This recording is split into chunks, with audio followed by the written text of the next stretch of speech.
Hello, सुप्रभात बच्चों। कैसे हो आप सभी। मैं Shrimati Geeta Saini, MN international school Malakheda Sanskrit की व्याकरण की पाठशाला में आप सभी का स्वागत है। आज हम हमारे इस संस्कृत की व्याकरण पाठशाला में प्रार्थना पत्र के बारे में अध्ययन करेंगे। प्रार्थना पत्र मतलब किसी से हम अवकाश मांगने के लिए निवेदन करते हैं, प्रार्थना करते हैं, तो उसके लिए हम क्या करते हैं, प्रार्थना पत्र लिख कर के देते हैं। एप्लीकेशन जिसको इंग्लिश में आप लोग बोलते हो। तो क्या है, जैसे आप इंग्लिश में एप्लीकेशन लिखते हो, हिंदी में प्रार्थना पत्र लिखते हो, उसी तरह से संस्कृत भाषा में भी हम प्रार्थना पत्र लिख करके देते हैं। तो आज हम हमारी इस कक्षा में शुल्क मुक्त्यर्थम, शुल्क माने होता है फीस और मुक्ति माने होता है मुक्त करना यानी माफ़ करना। तो हम फीस माफ़ी के लिए प्रार्थना पत्र के बारे में अध्ययन करेंगे। हिंदी में जैसे आप फीस माफ़ी के लिए प्रार्थना पत्र लिखते हो, उसी तरह से संस्कृत में फीस माफ़ी को बोलते हैं शुल्क मुक्त्यर्थम। तो आज हम हमारे संस्कृत की पाठशाला में इसी के बारे में अध्ययन करेंगे। और इसकी जो वीडियो मैं अब आपको बना करके दिखा रही हूँ, ये इसलिए दिखा रही हूँ ताकि आप लोगों को पढ़ने में, समझने में या याद करने में किसी भी तरह की कोई परेशानी नहीं हो। क्योंकि संस्कृत विषय क्या है, आप लोगों के लिए अभी इतना पुराना नहीं हुआ, तो इसीलिए आपको किसी भी तरह की परेशानी ना हो। तो आप लोगों से निवेदन है कि इस वीडियो को आप लोग ध्यान से देखिए, समझिए और उसके बाद में इस कार्य को अपनी उत्तर पुस्तिका में कंप्लीट कीजिए। तो चलिए हम लोग देखते हैं इसका। मैं आप लोगों को इसका हिंदी अनुवाद भी करके बताऊंगी, लेकिन आप लोगों को अपनी उत्तर पुस्तिका में केवल संस्कृत भाषा में ही लिखना है, क्योंकि जो हमारी ये कक्षा है वो क्या है, संस्कृत की पाठशाला है। तो संस्कृत की पाठशाला में तो क्या करेंगे, हम संस्कृत भाषा में ही लिखेंगे। तो चलिए हम देखते हैं क्या है इसमें। शुल्क मुक्ति अर्थम यानी शुल्क मुक्ति के लिए स्वकीयम, स्व माने होता है अपनी, प्रधाना अध्यापिकाएं, प्रधाना अध्यापिका में चतुर्थी विभक्ति लगी हुई है। प्रधाना अध्यापिकाएं यानी प्रधाना अध्यापिका के लिए, यानी जो हमारी प्रिंसिपल मैम है वो क्या है, स्त्रीलिंग है। तो स्त्रीलिंग के लिए हम क्या करते हैं, प्रधाना अध्यापिका लगाते हैं। अगर पुल्लिंग होता तो क्या लगाते हैं, प्रधाना अध्यापक। तो क्या प्रधाना अध्यापिकाएं संस्कृत भाषायाम यानी प्रधानाध्यापिका के लिए संस्कृत भाषा में प्रार्थना पत्र लिखत, प्रार्थना पत्र लिखिए। तो सबसे पहले क्या होता है, जो हमारी उत्तर पुस्तिका होती है, जो हमारी नोटबुक होती है, जिसको हम सामने लेकर के जब लिखने के लिए बैठते हैं, तो सबसे पहले क्या होता है, उल्टे हाथ की तरफ, सबसे पहले उल्टे हाथ की तरफ क्या लिखते हैं हम, सेवायाम। फिर सेवायाम जैसे ही यहाँ ख़त्म होता है, उसके जस्ट कॉर्नर से ही यानी कोने से ही हम लोग क्या स्टार्ट करते हैं, अगली लाइन में श्रीमती प्रधाना अध्यापिका महोदय।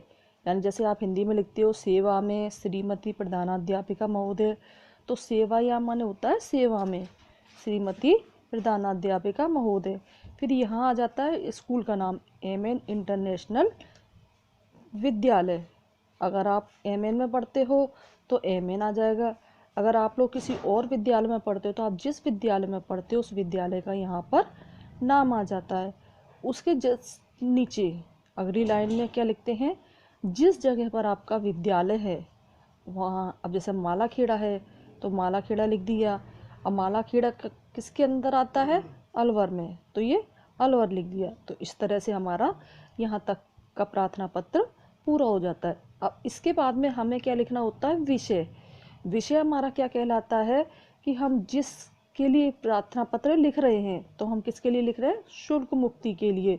तो हमारा विषय क्या है, शुल्क मुक्ति के लिए प्रार्थना पत्र। तो उसके बाद में हम यहाँ ऐसे विषय डाल करके लिखते हैं शुल्क मुक्त्यर्थम प्रार्थना पत्रम, यानी शुल्क मुक्ति के लिए प्रार्थना पत्र। फिर उसके बाद में अगली लाइन से वही उल्टे हाथ से लिखेंगे महोदया।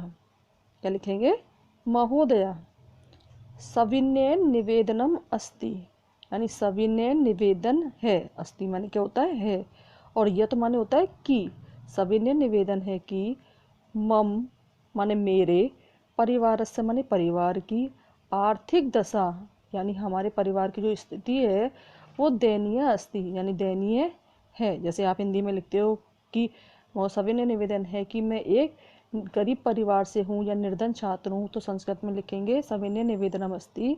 सविनय निवेदन है यथ माने कि, मम माने मेरे परिवार की आर्थिक दशा दयनीय है यानी मेरे परिवार की आर्थिक दशा दयनीय अर्थात मैं गरीब हूँ।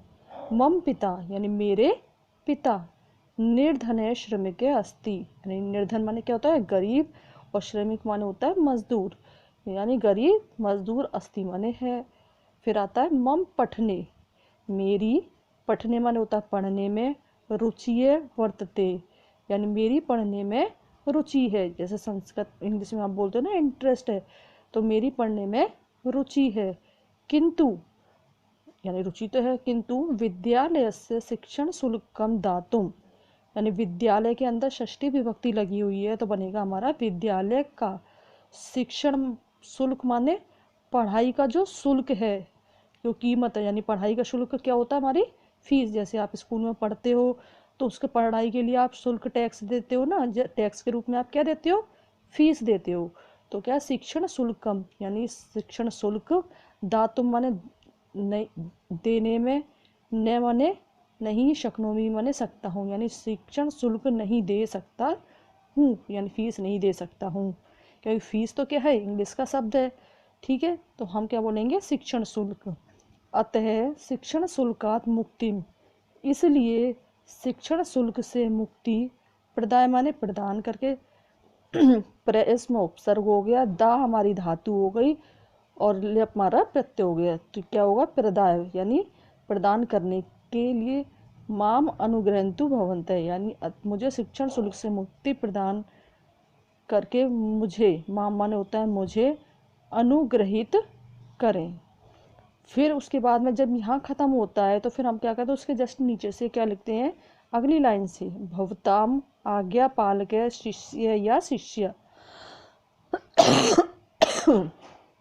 तो क्या है भवताम माने आपका, आज्ञा पालक यानी आज्ञा का पालन करने वाला। जैसे आप हिंदी में लिखे हो ना आज्ञाकारी, तो आज्ञाकारी या आज्ञा पालक एक ही होता है। तो आपका आज्ञा पालक शिष्य यानी जो छात्र होते हैं या बॉयज़ होते हैं, लड़के होते हैं वो शिष्य लिखते हैं, और जो लड़कियां होती हैं वो शिष्या लिखती हैं। फिर उसके बाद में अगली लाइन में उसी के नीचे वाली लाइन में क्या लिखते हैं नाम, फिर यहाँ पर अपना अपना नाम लिख देते हैं। तो ये नाम जो आता है ये हमारा क्या आता है यहीं से स्टार्ट होता है, एक के नीचे एक। ठीक है, तो नाम में अपना नाम आ जाता है। फिर आता है कक्षा, कक्षा में आप जिस कक्षा में पढ़ते हो उस कक्षा को यहाँ पर लिख देते हैं। फिर उसके बाद में अंत में क्या आता है हमारी दिनांक। दिनांक का मतलब होता है कि जिस दिनांक कौन सी आती है, जिस दिन आप लोग ये प्रार्थना पत्र लिख करके दे रहे हो उस दिन की दिनांक आ जाती है। तो इस तरह से ये हमारा क्या हो गया, शुल्क मुक्ति के लिए प्रार्थना पत्र हो गया। अभी मैं एक बार इसको फिर से रीडिंग कर देती हूँ, तो आप लोग ध्यान से सुन लीजिए ताकि आप लोग पढ़ोगे तो आपको दिक्कत नहीं आएगी, और अगर कोई दिक्कत आती है तो फिर वीडियो को फिर से देख लेना। सेवायां श्रीमती प्रधानाध्यापिका महोदया MN इंटरनेशनल विद्यालय है मालाखेड़ा अलवरम, विषय शुल्क मुक्त्यर्थम प्रार्थना पत्रम। महोदया सविनय निवेदनमस्ति यत् मम परिवारस्य आर्थिक दशा दयनीया अस्ति। मम पिता निर्धनः श्रमिकः अस्ति। मम पठने रुचिः वर्तते, किन्तु विद्यालयस्य शिक्षणशुल्कं दातुं न शक्नोमि। अतः शिक्षणशुल्कात् मुक्तिं प्रदाय माम् अनुग्रहन्तु भवन्तः। भवताम् आज्ञापालकः शिष्य या शिष्या। नाम, कक्षा, सप्तम, ये दिनांक।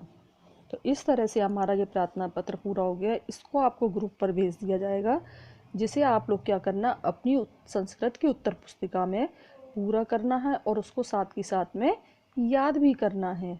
तो आज के लिए इतना ही। नमस्कार।